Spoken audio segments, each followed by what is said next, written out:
All right, guys, welcome into a special edition of the Sharp Football Show where I am actually going to be, instead of doing a live Periscope for this, I'm actually going to be doing a recorded YouTube video that'll also be added to the podcast channel which I have, which is called the Sharp Football Analysis Podcast. You can find that on iTunes. So if you're not already following that, that's where you're going to catch me recording usually one podcast a week, sometimes two. I'll be joined by Evan Silva of Roto World, most typically breaking down some of the games. That one comes out late in the week. But normally I do the Sharp Football Show early in the week on Monday, 30 minutes before the game starts on Monday Night Football. So typically it's from 8 p.m. till 8:30 p.m. Eastern. I'm joined by a special guest, and we're going to be breaking down a lot of things that we saw in the NFL yesterday, this Sunday game day.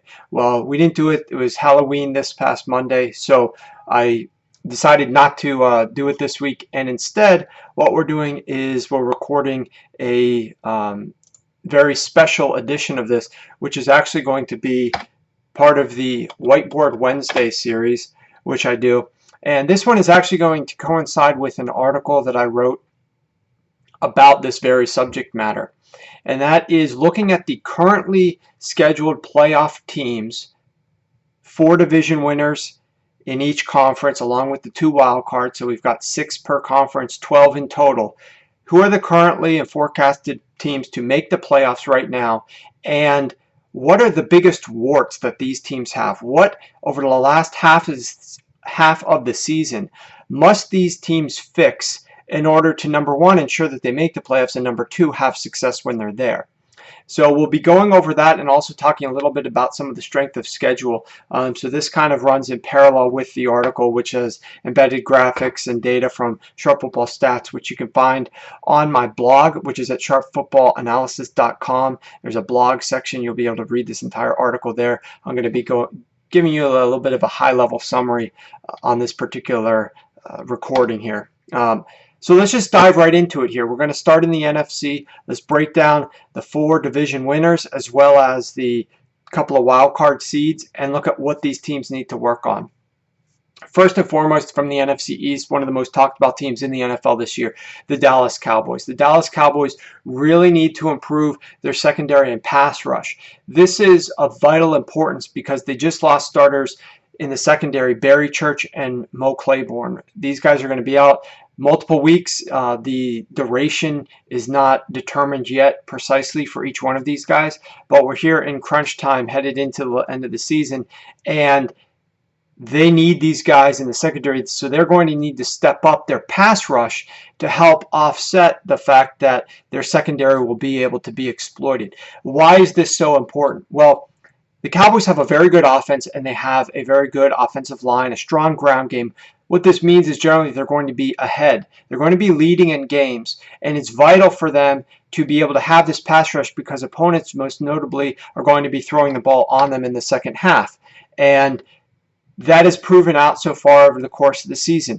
This is a shot from Sharp Football Stats. You can find this in the article. If you're listening to this podcast on iTunes, just go over to sharpfootballanalysis.com and you can go to the blog section and read this article, and you'll see these graphics that I'm flashing up here. But from Sharp Football Stats, it is very apparent that teams are passing against the Dallas Cowboys on 68% of play calls in the second half. That is the number one most pass-heavy defense that the NFL has right now. So teams are passing against these guys a lot. On the opposite end of the spectrum, just for comparison, you can see the teams are running the ball. They're passing the ball the least. They're running the ball the most against the San Francisco 49ers. Why? Because in the second half, these teams have a lead. They're just trying to get the game over with, so they're running the ball against the San Francisco run defense. For Dallas, they're passing the ball against the secondary because they're trailing. And the other issue is that against the 2 of the bottom 10 teams in pass protection the last 2 weeks, the Philadelphia Eagles and the Cincinnati Bengals, Dallas recorded 3+ sacks. But in their other 3 games since week 2, the Cowboys have a total of 2 sacks in those 3 games. So they really have to step up their pass rush to help out the secondary. Otherwise, a lot of these passes are going to have a lot of success, and that could allow teams to stay in games with the Dallas Cowboys. Next up is the Minnesota Vikings, and this was a bombshell dropped earlier today, and that was that offense coordinator Norv Turner had resigned. Now, the key for the Minnesota Vikings, of course, is their offensive line and the play calling. Sam Bradford has been sacked 11 times the last 2 weeks. His passer rating has not cleared 76 in either game. Their run game ranks last in efficiency this year. It has not even averaged the minuscule 3.5 yards per carry in any game so far this year. They also rank dead last offensively overall in my early down success custom metric, early down success rate. So this team is not having success on the early downs. Why is that? Well, it's odd. Their team has been unable to run the football. They started off much more balanced this season in terms of play calling on first down. However, what ended up happening was this team decided, for whatever reason, to revert back to what they were doing last year, and that is running the ball a tremendous amount on first downs. The last 4 weeks, the Vikings are 64% run on first down in the first half. That is the second most in the NFL. Now, the Dallas Cowboys are right up there with them, but the Cowboys are averaging almost 5 yards per carry on these runs. The Minnesota Vikings are averaging 2.9 yards per carry. What ends up happening, therefore, is they are forced to pass a lot on second and third down. 73% of the time they're passing, they're running the ball, would that be 27% of the time on second and third downs, down from 64% on first down. That means that this offense is very predictable. The defense knows typically they're going to want to run the ball on first down. They stuff that out. They force Sam Bradford to sit back there predictably, pass the ball on second and long, third and long. Of course, they're going to rack up a lot of sacks against them. This is very unintelligent and was exactly what Minnesota was doing last season. The difference was they actually had Adrian Peterson there, but because they still kept running the ball upwards of 75% to close out the season on first downs in the first half, the defense was stuffing that run, forcing them to go pass on second and third down, and having a lot of success getting after the quarterback, which of course was not Sam Bradford at that point. It was Teddy Bridgewater. But the fact remains, Norv Turner tried to fix it to start the season. He did a better job, but he reverted back. Now he quit. And so this team, they really have to fix their offensive line and play calling for them to have success moving forward with such a very strong defense. Next up is the Atlanta Falcons. And of course, the Atlanta Falcons, one of the most high-flying teams in the NFL.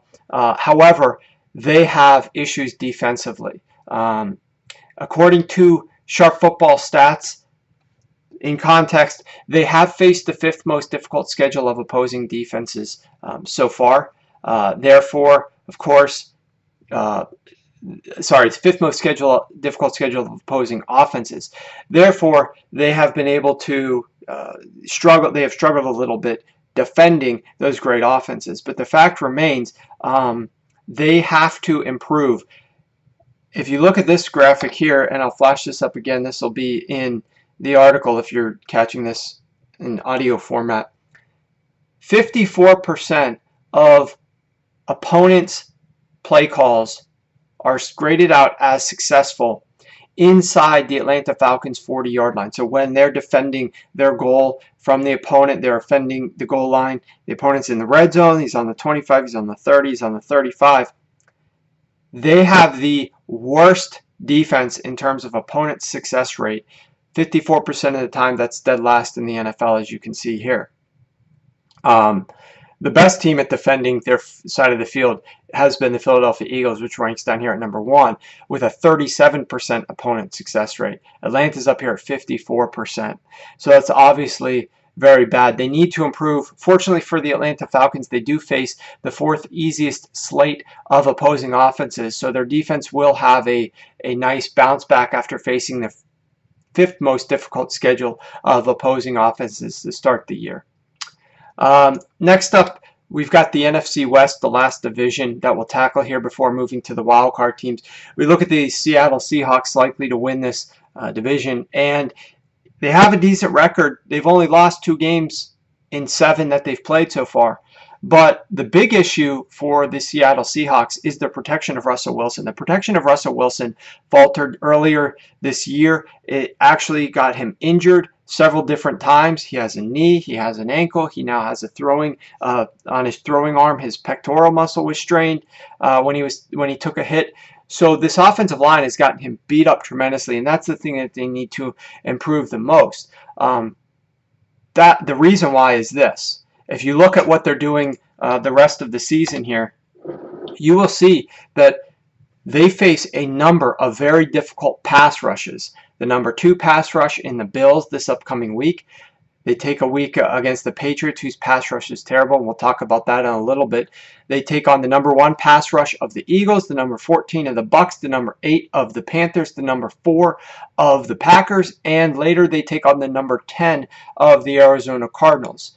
So you can clearly see here, we're talking about 6 opponents through the course of the rest of the season that rank in the top 15 in pass rush efficiency. So far this year, over the first 8 weeks of the season, they've only played 1 team that ranked top 15 in pass rush, and that was the Miami Dolphins, and that game was a 12-10 final score. They now face, inside the top 15. Inside the top 15 would be the Arizona Cardinals down here, number 10. That was a 6-6 final score, tie game. So they, apart from this 15th ranked game against the Dolphins, they now play 6 teams that rank inside the top 15 to close out the season. It's very difficult. Now, of course, here's the issue. Ironically, the issue with protecting Russell Wilson actually comes from Russell Wilson himself. In 2013, Seattle won the Super Bowl. They had the most money allocated to cap space for their offensive line of any team in the NFL, $28 million. Russell Wilson, his deal at that time hit the cap for just $681,000. But in 2016, this year, Wilson himself, with that renegotiated contract, they signed him to a new deal, $18.5 million cap hit this season for his new deal. Seattle's spending just $8 million on their offensive line. That's the least of any team. So what they've done is they've gone from the most expensive offensive line to protect Wilson. Now they've paid Wilson. They're going to the cheapest offensive line in the NFL. And so far they faced the 6th easiest schedule of opposing defenses. They will now face the 5th most difficult schedule of defenses in the remaining games, along with a ton of these very, very good pass rushes that they will have to contend with. So it's vital that the offensive line protects their franchise quarterback. Next, we'll move on to the wild card seeds from the NFC. And first up is the Green Bay Packers. So far, the Green Bay Packers have started to pass the ball a ton once Eddie Lacy went down against the Dallas Cowboys with his injury. The last 3 weeks, they have passed the ball at least 64% in every single game, an average of 70% overall. Now, while a lot of teams in the NFL pass the ball a lot, it's because they're trailing by large margins, particularly in the second half, such as the Jaguars, and they end up going completely pass heavy. But as you can see on this graphic here, just looking at what they have done in the second half while the game was within 1 score, they have called pass plays 75% of the time. That is by far the most in the NFL. So this is clearly an offense. This is in the first half. They have called 75% pass plays in the NFL. So to start the games, their game plan from the outset, regardless of what the score is on the scoreboard and catch up and things of that nature, they are passing the ball way above average of 61%, and nobody else is even close to them. We have a couple teams that round to 70%. We have one at 69%, but nobody is up here close to 75% like the Green Bay Packers. So the other issue, of course, is that their run game the last 3 weeks is recording a success rate that ranks 28th in the NFL on run calls.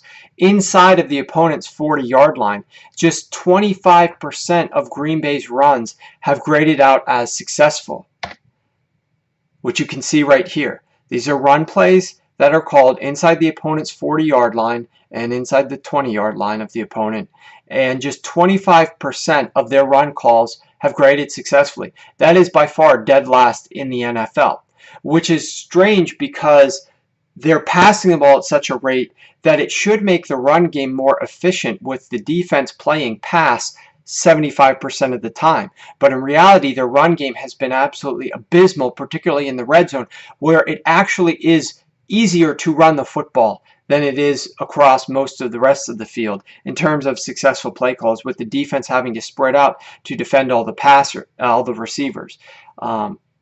Therefore, they must improve their run game to ensure their success in the red zone and to keep Aaron Rodgers from facing so many pass rushes. If they're going to be passing the ball that much, he's going to be facing a lot of pass rushes. They have a very good offensive line. It's doing a phenomenal job this year of protecting him, but one key injury could cause them to really struggle from that perspective. And if the Packers are going to be up in games and just need to salt them away, they need a good run game. They need a run game that's going to be able to slow the clock down and keep that defense for the opponent on the field and their offense off the field. And right now they don't have that. Last team to make the playoffs in the NFC is projected to be the Philadelphia Eagles, and they also need to improve their offensive line and play calling. But this actually kind of translates into a discussion on Carson Wentz and what the offense in terms of play calling has been doing for Carson Wentz. You know, there are a lot of different ways to help a young quarterback have success in the NFL. There's all the defenders operating in front of him. It's difficult sometimes to read what the pass rush is doing when you're trying to focus on what routes are going to be open, what routes are going to give me my best chance for success in terms of completing this pass and gaining the most yards when I'm throwing the football. And one way to alleviate some of the complication for an offensive quarterback would be to get the ball out of his hands very quickly. Because not only does it allow you to not have to think too much, you can operate throwing the ball to your first read potentially, but it allows you to not have to deal with the pass rush as much. It's harder to get to the quarterback when he's getting rid of the ball quickly, when he's getting rid of the ball to his first read, when he's not throwing the ball down the field. That pass rush isn't going to get to him as much. Not only is that going to keep him upright and not get him banged around and potentially injured, but it's also going to allow him to not have to think about the pass rush nearly as much, to not have to worry about is this guy going to be coming in my face and what's going to happen. If the ball's out of your hands very quickly, those things are not factors. It doesn't matter how quickly sometimes a pass rush can get to you if the ball is gone. And that's what they're ending up doing with Carson Wentz. Take a look at this chart here on his last two games, which are on the left-hand column, and the NFL average, which is on the right-hand column. Up first, we talk about target frequency. And you can see that the NFL average, they're throwing the ball deep right and deep left. This is 15 plus yards in the air, roughly 7% on each direction and 4% down the deep middle of the field. Clearly, that's 18% of their pass plays are going deep. Carson Wentz is down at 8%. Well below the NFL average, 8%, 10% below the NFL average, and only 1% down the middle of the field, 4% to the left, and 3% to the right. So they are not having him throw the ball down the field very much. The last couple of games is get the ball out of his hands quickly. Secondly, you look at what he's done on those few attempts that he's thrown the ball down the field, and it's been extremely pathetic. 0% success rate in terms of passes that he's thrown 15 plus yards in the air. 0%. So whatever attempts he's gotten, they're being dropped, they're being incomplete, they're off target. Whatever the case may be, they are having 0% throwing the football over 15 yards in the air down the field, compared to the NFL average, which is 38% to 39% deep left or right and 52% down the deep middle. The Eagles are getting 0% across the board, and that's a big deal. Now, you can look at this next graphic got from Matt Harmon over at NFL.com. This is the next-gen stats, and you can clearly see in this last game that they played against Dallas last week where he's throwing the ball to. It's a little cone right around the offensive line that he's throwing the ball to inside of 10 yards in the air. These passes are not traveling very far whatsoever. His one touchdown pass came traveling 8 yards in the air. You can see that a lot of passes to the flat, to the left, or to the right, most of them not even going past the line of scrimmage. And there's only a couple of attempts that have gone to the right side of the field past the line of scrimmage. The only one that actually traveled in the air over 15 yards was an incomplete pass. So They're trying to protect Carson Wentz, but he's attempting 43 passes and only one of them is traveling more than 14 yards in the air downfield. This is an issue. They need to figure out a way to get Carson Wentz to push the ball down the field. If they do not, they're going to be in for a world of trouble because they do face one of the most difficult schedules of opposing defenses the rest of the way. And they're going to need to figure out a way to get Carson Wentz more success there.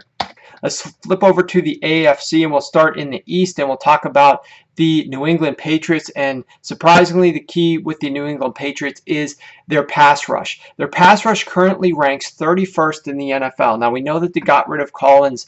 They sent him packing to Cleveland last week, potentially to set a message to the rest of the locker room that this defense needs to step up. But the defense really was picking up the pace to start the year without Tom Brady, but they've definitely fallen apart since then. But over the course of the entire year, they rank 31st in pass rush efficiency. But this is even worse when you consider who they have played. In 5 of their 8 games, they actually have played teams that rank 27th or worse in pass protection of their own quarterback. The Arizona Cardinals, they played 2 games against the Bills, Miami Dolphins, and Cincinnati Bengals. These teams all rank 27th or worse in pass protection. And the Patriots rank 31st in pass rush efficiency despite playing those teams. Now, you could argue and say, well, they're throwing a lot of passes in the second half when the New England Patriots aren't trying to apply a pass rush because they're up big. And to that, I will tell you that in the first half, since week 1, they have recorded just 3 sacks on 134 opponent dropbacks. And if you look at the last 4 games in the first half, so this is not blowout time, this is not second half garbage time where they're not rushing the passer.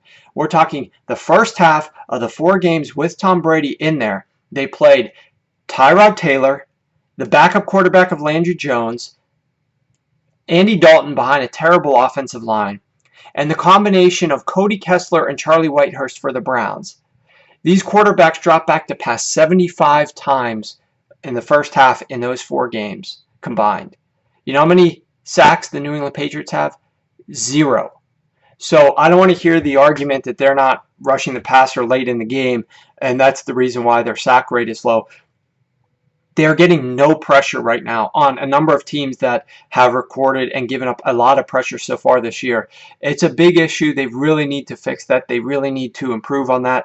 They face the 25th rated schedule of opposing offenses moving forward. Their defense does face the number 1 easiest schedule of opposing offenses moving forward. So hopefully that will help a little bit. And allow them to get a little bit more pass pressure on some bad offenses, but they need to improve this before they make the playoffs, because at that point they're going to be taking on a number of teams that can pass the football effectively, whether it would be a team like the Chargers or the Steelers or a number of different teams that they could face who can pass the ball well. The Patriots need to get a pass rush there. Next, let's move over to the AFC North, and let's talk about that Steelers team because they actually have the same exact problem. The Steelers, they have not been a full unit. They were without Le'Veon, then they were without Ben now. But once all these pieces come together, their offense is going to be just fine. The issue, more so, is going to be the fact that their pass rush is not getting there on the opposing quarterback. The Steelers' pass rush has recorded a 2.7% adjusted sack rate, which is the worst in the NFL and is far below their 6% average. And so the benefit for them moving forward is that they don't face a ton of teams which are really strong in the air. They're stronger on the ground, such as the Bills, the Browns, the Bengals, and the Ravens. But inevitably, you're going to be going up against stronger teams in the pass, in the air, and that's going to be a problem for them if they don't improve the way that they're getting after the quarterback to help out their secondary. Moving on to a team that actually has a more unique problem than a lot of these other teams because it's with the primary player, the most important player on the football field, and that's the quarterback position. You'll see that most of these other teams that we've been discussing who are slated to make the playoffs don't have issues at the quarterback position, and that's kind of telling in terms of how important the quarterback position is in the modern NFL. But the Texans offense, because of their quarterback position, play from Brock Osweiler ranks 31st in passing efficiency. They are 31st in early down success rate. And the interesting thing is a lot of times quarterbacks will struggle when their pass protection is not ideal. You know, there's a couple of teams who struggle at the quarterback position in terms of passing efficiency, but who also have very bad offensive line protection like the 49ers or the Dolphins. Houston, their pass protection ranks 11th in the NFL. So it's not pass protection, it's just Brock Osweiler. Identical to last year, Brock's passer rating decreases by down. He's got an 81 rating on first down. And when I say 81 rating on first down, that should tell you a couple things off the bat. Number one, if that's the best that he's got, that's a problem. Number two, it's very easy to pass the ball on first down with the defense much more likely to play run on first down. Therefore, having an 81 only rating is very bad. That's actually 43rd of all quarterbacks in the NFL this year. But that rating drops down to 71 on second down and 69 on third down. He also struggled on deep passes, and this is exactly what was happening last year as well when he was out in Denver. Brock has a 24.5 passer rating on passes that go 15 or more yards in the air on second and third down. And here you can take a look at where he's passing the ball on second and third down and what the success rate is of those passes. You can see that it's extremely poor going deep, and in actuality he is 6 of 27. 6 of 27, that's 22%. No touchdowns and 2 interceptions on passes traveling 15 or more yards in the air down the field on second or third down. So that's a big problem. Move over to Brock's former team, the Denver Broncos. And the Denver Broncos overall don't have a massive issue at quarterback. A lot of people don't love Trevor Siemian, but Trevor Siemian has been fairly efficient overall. He's far from the best or top 10 quarterbacks in the NFL. But if you take out the game where Paxton Lynch played week 5, take out the game where Trevor Siemian was rushed back from his shoulder injury without signal caller Gary Kubiak there, and look at the rest of the games, the last 2 and then the first 4, you'll see that the Broncos passing offense is actually 4th most efficient, 51% of their passes graded as successful. The issue for the Broncos is inside the red zone, which is not surprising for a young quarterback, but they rank 18th in the NFL. Their pass efficiency rate across the rest of the field is 51%, but when they get into the red zone, their success rate is 35%. So what can they do to help improve that? Well, you would think maybe that they should run the ball a little bit more, except they're running the ball a lot down there in the red zone. They are running the ball 54% of the time. That's the 4th most in the NFL. Now, they are very successful when they run it. 55% of their run plays are successful, which is 13th in the NFL. But their pass rate in terms of success rate is only 35%. So clearly 20% better when they run the ball. So they're running the ball more often, 4th most in the NFL. You can't really run it that much more than that. So let's look at first down. What are they doing on first down? Well, on first down, their pass success rate is 33%, which is very bad. They are calling 68% run plays, and they're successful on 63% of those run plays. So on first down in the red zone, they are running the ball a ton, and they're very successful when they do run it. So there should be no excuse for them on first down to be so lackluster and ineffective when they're passing the ball on first down in the red zone. If they can figure out a way to improve their first down pass efficiency in the red zone, particularly with a thinning running back core, I think that this team really could get back on track, scoring the points that they need, that their defense can then pin their ears back and get after the quarterback. Moving over to the AFC, let's talk about a couple of wild card teams to close things up. And the first one up is the Kansas City Chiefs. The biggest issue for this team right now is their pass rush, both defensively and offensively. So let's start out first and foremost. The Chiefs have played one of the easier schedules of opposing pass rushers. 5 out of their 7 games that they've played so far have come against teams that rank 25th or worse in pass rush efficiency. So those defenses do not get after the quarterback very well at all. We could see that the Pittsburgh Steelers are here as one of those teams that ranks dead last in the NFL. So they've played the vast majority, 5 out of the 7 games so far, against bad teams who can't get after the quarterback. Yet somehow the Chiefs still rank 28th in pass protection efficiency. They just lost Alex Smith to a concussion, and the issue here is what's going to happen over their last 8 games. From week 10 to week 17, they play 5 teams which rank in the top half of the NFL in pass rush efficiency in terms of what those defenses can do to get after the quarterback. So they're going to really need to improve what they do with their pass rush because they've ranked 28th against this schedule of easy pass rush teams over here. What's going to happen when they actually start facing some of the good pass rushes in the NFL?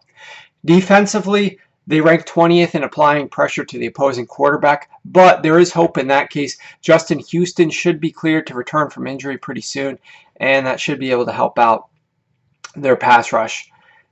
Last up, the Oakland Raiders. The Oakland Raiders, they spent a lot of money this past offseason. They also drafted Carl Joseph. They brought in Bruce Irvin, Sean Smith, Reggie Nelson. They already had a great pass rush from 2015. They were hoping that this defense was really going to help take some of the pressure off of Carr and the offense. But in reality, it's been a total disappointment. Their defense ranks 28th in efficiency. Their defense ranks 29th in the red zone and 30th defending in terms of early down success rate.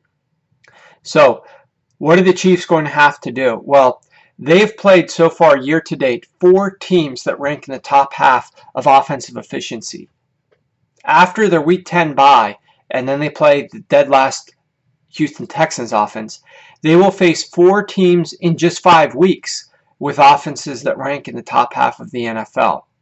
The same exact number that they played the first 11 weeks. So they've got the only other games that they will play apart from that stretch of very good offenses are the Chiefs and the Broncos. And while both those offenses rank just below league average, these are divisional opponents. These are difficult teams. They've got good defenses. So it's not like those teams are going to be easy to beat just because their offense doesn't rank in the top half. So it is vital that the Oakland Raiders defense figures out a way to step up and take some pressure off this offense. The big reason why the offense of the Oakland Raiders is going to be going up against the second hardest schedule the rest of the way out. They're going to be facing some very, very difficult defenses to close out the season. Their defense needs to step up and help this offense, which may not produce the same rate that it's been producing at to start the season. With that said, that's about it. That'll close up this edition of the Whiteboard Wednesday Sharp Football Show podcast. I hope you guys enjoyed it. Hope you guys go check out the article. Stay tuned for Evan Silva and I breaking down the Week 9 games this upcoming week on the podcast, the Sharp Football Analysis Podcast, which you can subscribe to on iTunes. If you guys aren't doing the following already, make sure that you're following me on Twitter at Sharp Football. Go ahead and make sure that you take frequent visits over to sharpfootballstats.com. All the data is up there, up to date. You can do tons of filtering and sorting. The strength of schedule is, of course, one of the best features there, but they have so much good information in terms of studying efficiencies and studying production and really visualizing it to see things clearly. So hope you guys are using that in your research, whether it's for daily fantasy or for sports betting. Hope you guys enjoyed this podcast, and stay tuned for the edition with Evan on Friday. And then, of course, we'll be recording next week. It won't be Halloween, so I will have up the Sharp Football Show at 8 p.m. Eastern Time on Monday, 30 minutes before the start of Monday Night Football, breaking out all the games for you guys.